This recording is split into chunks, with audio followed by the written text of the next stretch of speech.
Hey guys, welcome to Tutorial Guru. Today I'll be showing you how to download and install the Threads app online on your iPhone. And now let's dive right in.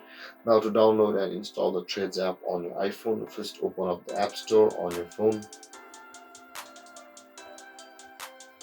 And after opening your App Store, guys, at the bottom right corner of the screen, guys, you can see there is the search tab or the button. Tap on that search button and you will be on the same page as I am beside these other pages. And at the top of the screen you can see there is the search bar. Tap on that search bar and search for Threads.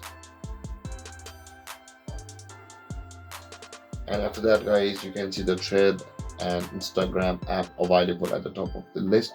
Tap on that Threads and you can see the cloud with the download button or the get button available for us. Now to download and install that Threads app on our iPhone, let's tap on that button and the Threads app will start to download on our phone, and it will be momentarily installed on our iPhone after it completely sets up on our phone.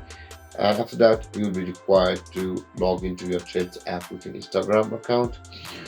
And then this is how you download and install the Threads app on your phone. And if you have any confusions or questions regarding the topic, feel free to comment in the comment section below, and don't forget to like, subscribe and hit that bell icon for more videos. Thank you for watching, guys. Peace.